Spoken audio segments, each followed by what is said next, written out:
Fala, tropa! Já pediu a forneria original? Não? Os melhores recheios e as pizzas mais recheadas você encontra aqui. Link na descrição. Vral!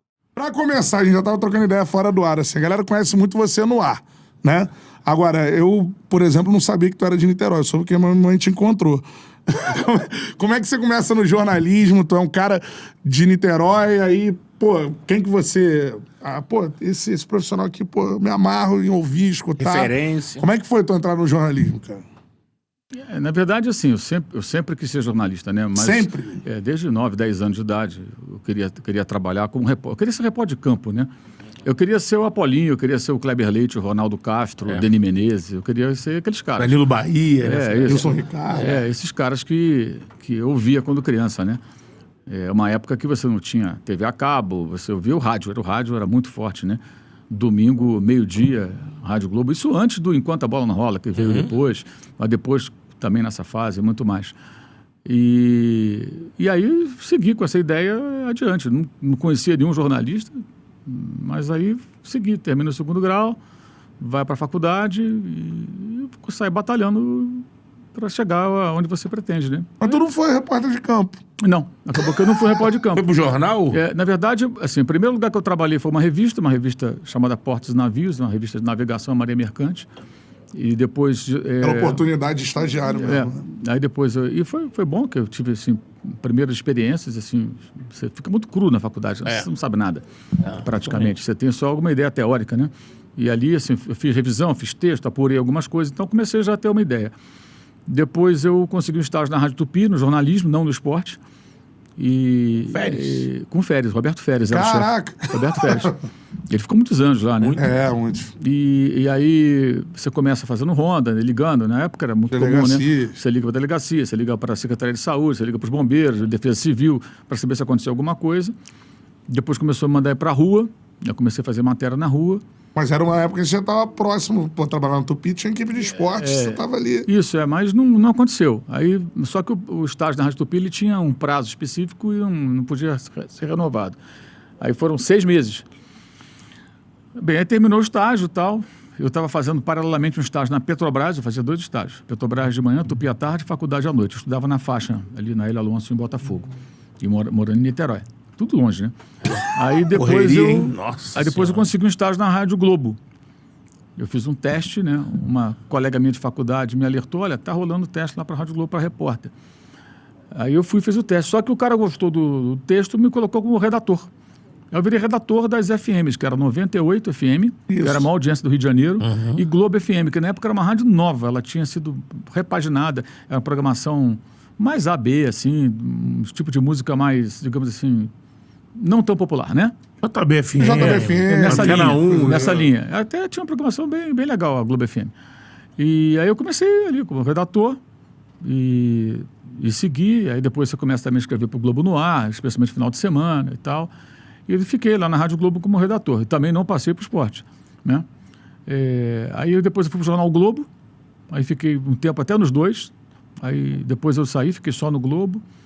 Aí no Globo eu cheguei a fazer matérias de esporte, mas não era esporte especificamente. Aí eu fui depois para o Jornal dos Esportes. Aí eu fui para lá, mas eu fui na época como subeditor, editor assistente. Aí foi na época até da Olimpíada, de 88. Aí fiquei um tempo lá, né, nessa função. Depois eu fui promovido para editor de futebol. Eu tinha uns 25 anos, sei lá. Aí comecei a fechar o jornal, fechava até a primeira página algumas vezes, né? Aí foi uma puta experiência, né? E assim, com o Jornal do Esporte eu aprendi a ler com o placar Jornal dos Esportes. Aí, de repente, você trabalhar lá já foi uma honra. E ter a responsabilidade que eu tive, e era muito jovem, né? Foi fantástico. Aí fiquei um bom tempo lá, foi muito bom, muito bom. Só que eu queria voltar para a reportagem, eu achei que as coisas aconteceram muito, muito rapidamente, né? De repente eu estava num cargo de chefia. Editor. Distribuindo tarefa, os redatores eram todos mais velhos do que eu, quer dizer, é uma situação até difícil para você lidar com as pessoas, né? Esse moleque aí, porra, né? Você tinha certa habilidade até para você lidar com os caras, né? Mas não teve nenhum problema. Aí eu consegui ir para o Dia como repórter. Cara, que rolê, eu não sabia disso. Aí foi engraçado quando eu cheguei no Dia, algum gênio inventou um sistema que era assim. Foi numa época que o Dia estava investindo muito para tentar brigar com o Globo. Antes dele ficar colorido, mas ele estava já naquele processo de colocar cor e tal, em 91. Aí, no dia que eu cheguei, justamente no dia que eu cheguei, inventaram que os repórteres não teriam mais editoria. Você chegar, tinha lá um bezão de repórteres, então as pessoas iam receber nas pautas e ter que fazer tudo. Então, evidentemente, isso não ia funcionar, né? As pessoas têm as suas especializações. Aí quem era o novato ali na redação era eu. Eu nunca cheguei no jornal. Eu fiquei eu sozinho, né? Cada um foi para o seu canto. O cara da economia foi para a economia, o cara da polícia foi para a polícia, o cara do esporte foi para o esporte, o cara de televisão foi para a televisão. E eu fiquei ali. Tudólogo. Aí pegava umas matérias e tal. Aí teve um dia que... No dia tinha uma sessão chamada Desaparecido, né? A pessoa chegava ali, geralmente era muito triste até, chegava ali geralmente uma senhorinha chegava ali com a foto do filho, do marido, sei lá, do pai, alguém desaparecido e tal, você fazia uma nota. Aí um dia eu fui fazer desaparecido, falei, cara, não posso ficar fazendo só desaparecido, pô. Eu saí do jornal que eu fechava o jornal, porra. Na Copa de 90 eu era editor de jornal, editor de futebol. Eu tinha enorme responsabilidade. Eu já passei dessa fase, né? Isso aí era pro começo, agora eu tenho que fazer alguma coisa maior. Aí eu comecei a sugerir pauta. Aí eu comecei a fazer uma porrada de matéria. Economia, polícia, geral, esporte. E aí a coisa começou a fluir, né? Aí eu comecei a fazer várias matérias, aquelas de domingo, aquelas matérias especiais de domingo. Sim. Aí teve um domingo que saíram 4 matérias minhas, cada uma numa editoria diferente. Aí os caras começaram a dar um certo valor. Aí o editor de esporte quis me fixar no esporte. Aí eu falei para ele, cara, aí a editora de economia não queria me liberar, porque eu fazia matéria para ela. Aí ele falou para mim, pô, não, fala com ela. Não vou falar com ela, pô. Ela me deu várias oportunidades aqui, eu vou falar que eu não quero mais a editoria dela. Vocês que têm que se entender, pô. Eu não vou fazer isso. Aí, até que se entenderam, eu fiquei no esporte. Aí, meses depois, eu fui para o Jornal do Brasil. Aí eu recebi a proposta para ir para o Jornal do Brasil. Até o meu chefe de reportagem da época era o Paulo César Vasconcelos. Sim. Que eu, até hoje trabalha lá no Sport TV, né? E com quem eu trabalhei um breve período lá na ESPN. ESPN também. Tempos depois. Foi até o Paulinho que sugeriu meu nome para o Zé Trajano. Na bancada do debate, você meio que entra no lugar dele, né? Quando ele sai, você ganha mais espaço no debate do...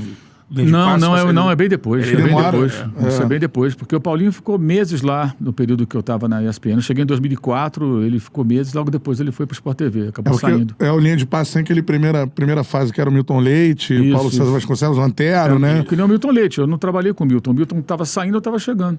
Eu fui trabalhar com o Milton agora, que eu fiz jogo com ele no UOL. O UOL está transmitindo no Paulista e eu fiz 2 jogos já com o Milton. O Milton é ótimo. Espetacular, ótimo. cara. Até eu fiquei muito feliz de fazer jogo com ele agora, porque eu falei, pô, não fiz um jogo com o Milton Leite, que merda, pô. O cara foi embora, mas eu tava chegando, pô.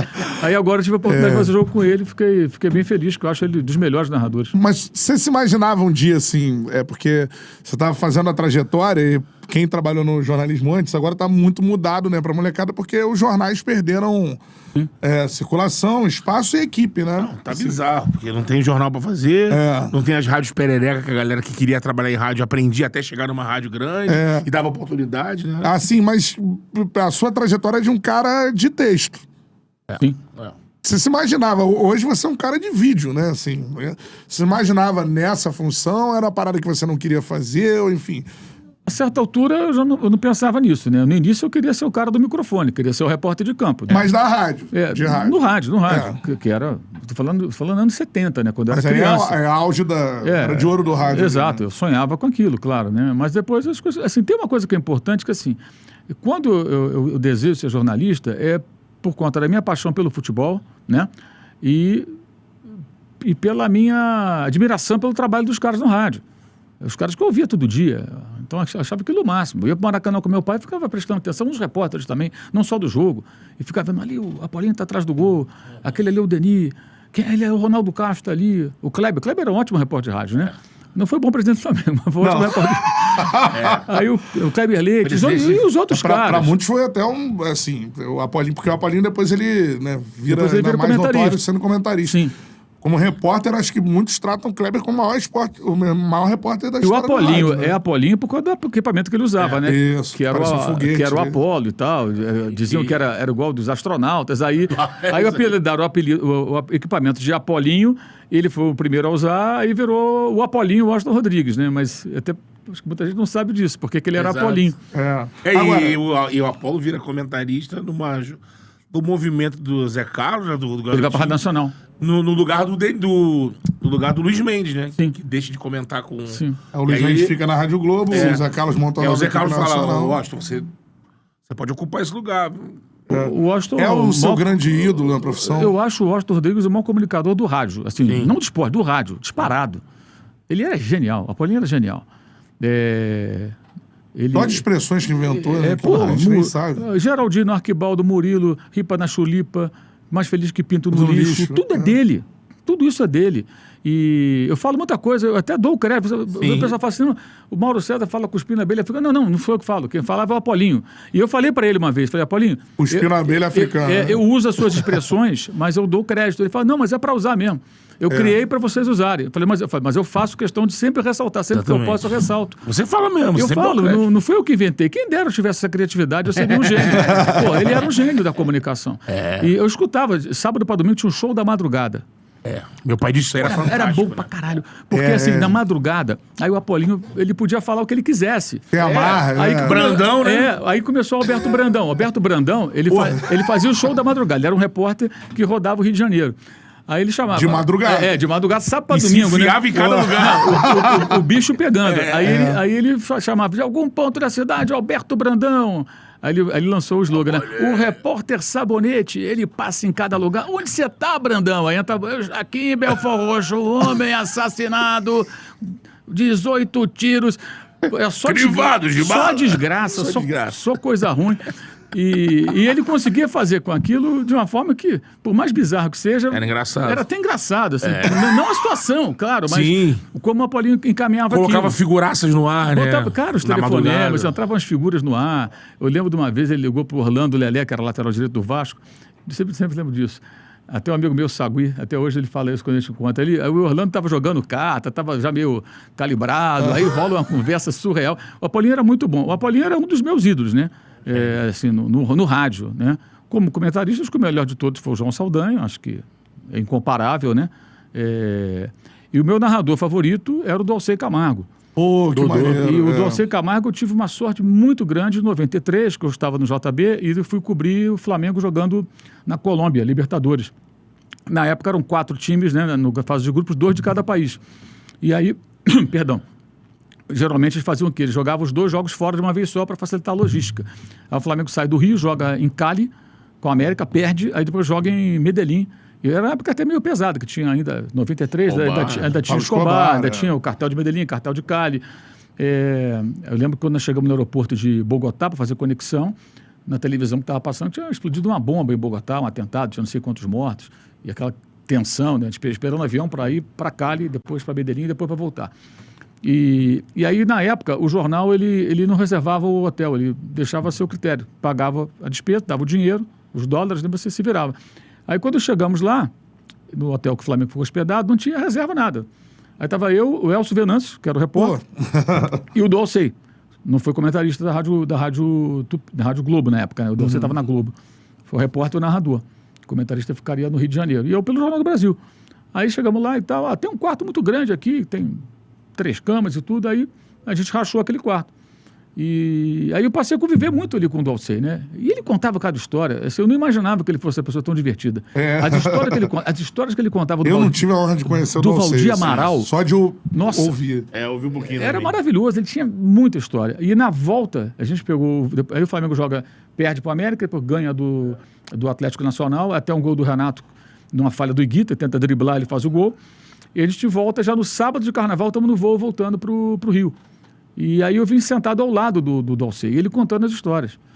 Aí foi um sonho realizado, assim, conhecer de perto o Dalcei Camargo e conhecer essa outra faceta dele, que era uma pessoa super divertida, um cara muito maneiro. Mas foi muito legal. Sei. Primeiro assim, ele falou de Valdir Amaral. Você é um bom imitador do Valdir Amaral.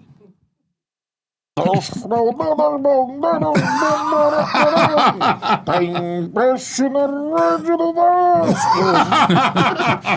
Aprendi com o Gilson Ricardo. Esse que era o melhor imitador do mundo. Mas posso falar até pra molecada, assim, o que a gente começou aqui a trocar ideia, que é muito legal pra gente. A gente vem do rádio, né? Eu ainda trabalho no rádio também. E o Mauro também trabalha no rádio, né? Sim. Então, assim, a gente se encontrou na Rádio Tupi e tudo mais. E, cara, esses caras eram muita referência pra gente, né? Eu queria ser o Zé Carlos Araújo, sabe? Claro, claro. Era essa parada, assim. Zé Carlos é Queria ser é o ídolo. Gilson. E, pô, Era do campo, como o Mauro. Os caras do campo da minha época. Elcio Venâncio, pô. E é muito legal falar porque o rádio, ele... pra muita gente ficou no passado e não, Só mano. que não, né? cara. Só que não. É um Então, veículo moderníssimo. pô, pesquisa esses caras. Quando eu comecei a ser narrador, fui ouvir as narrações que eu era garoto pra ver as técnicas que os caras usavam. Sim, Então, assim, isso aí do Alcei, Garotinho, Penido, E aqui em essa é São uma- Paulo, é outra referência. O rádio é muito local, né? Sim. Então, aqui é mais rápido. Zé Silvério, tudo mais, né? Então, Éder Luiz, né? Pô, Éder Luiz Cara, narra pra cacete. eu tinha um rádio, uma vitrolinha assim, que tinha um rádio de ondas curtas, que era do meu avô, ele me deu, justamente porque eu gostava de ficar procurando as rádios de outros estados, para poder ouvir, para conhecer. Aí quando eu descobri o Osmar Santos, nossa, eu fiquei louco. Osmar Santos era Eu falei, absurdo. cara, esse cara é demais. Eu ficava escutando o Osmar Santos. Quando tinha alguma oportunidade, eu tinha um jogo importante em São Paulo, e se eu não fosse ao Maracanã para ver algum jogo, eu ficava ouvindo o Osmar Santos, ele procurava, né? Brigando para pegar a Jovem Pan, depois Globo, ele muda para Globo, tentando sintonizar. Criativo, né? Tem uma Criativo narração, assim, do Osmar, que para mim é uma das mais bonitas possíveis, né? O gol do empate do Corinthians contra o Fluminense no jogo da invasão e tal, o gol do Russo. Não a narração do gol em si, mas o que vem depois, quando ele, As frases. quando ele começa a descrever o que está acontecendo no Maracanã. Pô, é legal pra cacete. O cara pode detestar o Corinthians, mas não tem como não se emocionar. E tem um babaca que acha que eu não me emociono com o futebol. Não se emocionar ouvindo aquilo. Isso é legal falar. Cara, é demais. Que ele começa a falar, olha a festa no Maracanã, festa no povo, a alegria do povo. Aí ele fala uma frase do cara, o amor fala mais alto do Maracanã, porque é aquilo. São milhares de pessoas que atravessaram de São Paulo para o Rio, Adulta, né? para ver um jogo Pra lotar o maior estádio do mundo. debaixo de um dilúvio, divide o Maracanã com a torcida do Fluminense, a torcida local, e o time do Fluminense está muito melhor que o do Corinthians, aí o Russo Era uma faz semi, aquele né? gol, foi uma semifinal, jogo único, depois tem a final em Porto Alegre, o Inter ganha de 2-0, e o Corinthians consegue ser campeão no ano seguinte, campeão paulista, depois de 23 anos. O Osmar era genial. Eu falo isso pro Oscar Luiz. Trabalho com o Oscar, que é irmão dele, lá na TV Cultura, no Cartão Verde, toda segunda-feira. E eu falei para ele, cara, teu irmão... Gênio. Assim, para mim, era o cara que eu gostava de ouvir aqui em São Paulo. A narração de 77 também é absurda. Né? Também é genial. Do Basílio, do né? Basílio, ele é genial. Ele foi fico na- não, ele é, né, um grande. Ele tá vivo ainda, então ele é um dos grandes, embora não possa mais narrar. Foi Na cabeça, foi uma narração parado que no tem- momento do auge. Sim. Gol do Edmundo, né? Que ele que inventou o animal. O né? animal, pô, genial. Genial. Apesar de eu achar a maior narração, a mais técnica do rádio, o gol de barriga, José Carlos Araújo narrando. Sim. Esse aí. Essa aí é braba, ele pega fala todos na os velocidade. personagens. Ailton troca de caneta. Antes de bater. Pô, isso aí é maluquice. O Ailton, Ele descreve o bailarino do Charles. cara. Esse é um ponto muito importante dos narradores do passado, que eu acho que, assim, essa é uma época que a gente não via o jogo quase na televisão. Não tinha jogo na televisão, é raríssimo. Então, o narrador do rádio, os melhores narradores, eles construíam na sua mente o que estava acontecendo. Isso. Então, tinha Essa é a parada. era muito importante situar onde a bola está. Bola com fulano, ultrapassa a linha de que do gramado, tem opção de ciclando pela esquerda, toca para está no círculo central, Isso. né? Chega na intermediária ofensiva, abre, fulano pede a bola na marginal do gramado, que é a linha lateral. as Bico direito expressões à da grande época. área, bico esquerdo à grande Inverte área. a bola do outro lado, está perto da bandeirinha de escanteio, você ia imaginando o que estava acontecendo. Então, Maiores assim, esporros que eu levei na demais. minha vida foi do Zé Carlos falando: você não está posicionando a bola. Não, E aí garotinho, tentava melhorar. Porque, então. hoje, Tinha com um muito técnico, jogo na né? televisão, mudou muito a visão também a visão literalmente, né? O entendimento, mas a gente imaginava o jogo assim, ouvindo pelo rádio, né? E, enfim, esses caras... E aí os narradores mais criativos, né? Porque aí Sim. ele completava com a criatividade, né? O Valdir Amaral, que você imita tão bem, tinha uma coisa muito engraçada, né? Que era quando o Valdir Amaral não conseguia identificar quem fazia o gol, aí ele falava que tinha um bololô na área, né? Bololô na área, gol! Aí tinha uma brincadeira que o pessoal fazia, que era... tinha o Jairo de Souza, que era o cara que dava Plantão. Jairo. que era tiriri, tiriri, tiriri, Jairo de Souza, que era a vinheta da loteria esportiva, que tinha tiriri, tiriri. E aí era supostamente o Jairo falando, Campeonato Carioca, artilheiro, primeiro Mickey do Fluminense com 14 gols, segundo Dé do Vasco com 13, terceiro Bololô na área com 12. Porque os caras iam contando quantos gols o Valdir narrava com o Bololô na área. Porque vira e mexe, porra, ele não conseguia identificar. Pô, hoje em dia ainda tem muito, cara. Tem Bololô na área. Gol! Tem uns que o gol é longo, agora assim, pô, o gol do fulano é longo. Mas vai olhar na câmera como é que ele tá. Gol! Me ajuda.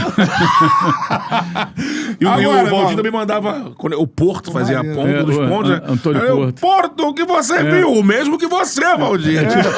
Tinha uma muito boa, que era assim, não sei se era o Antônio Porto na época, ou quem era, possivelmente o Antônio Porto. Aí o Fluminense no ataque e tal, aí gol do Fluminense, bobola, é gol, aí gol do Fluminense. Aí ele falava, sei lá, gol de, digamos, Cafuringa, aí atrás do gol o Porto, Mickey, aí Cafuringa, 7 a camisa dele, Mickey Valdir, gol de Mickey, aí o chefe da equipe do o gol de Cafuringa, o gol cara, cada coisa. Ele botou o gol na súmula, né? Era genial. Como no gol mil, ele já dá uma trava no Zé Carlos. O Zé Carlos tava na beira do campo, lá no Isso. O mil do Pelé. já manda logo, agora com o narrador, agora. Tinha uma boa nessa, só pra contar também, tinha o Danadinho, né? Danadinho. Maurício Menezes. Maurício Menezes. Nossa, Danadinho. Aí o Gilson contava pra Que mim uma joguinho gostoso! Joguinho gostoso era assim, Bom Sucesso e Madureira, sábado 15h15 em Teixeira de Castro. Eu ficava ouvindo o jogo no rádio, puta. Eu ficava lá ouvindo. Aí escalavam ele, Ele sempre pegava. Aí, 40 graus no Rio de Janeiro. Aí tinha aquela vinhetinha, né? Bom Sucesso 0, Madureira 0. Aí vinha Maurício Menezes. Que joguinho gostoso! Joaquim Teixeirinha. Legal pra caralho. Final do Gilson. Era uma indireta, na verdade.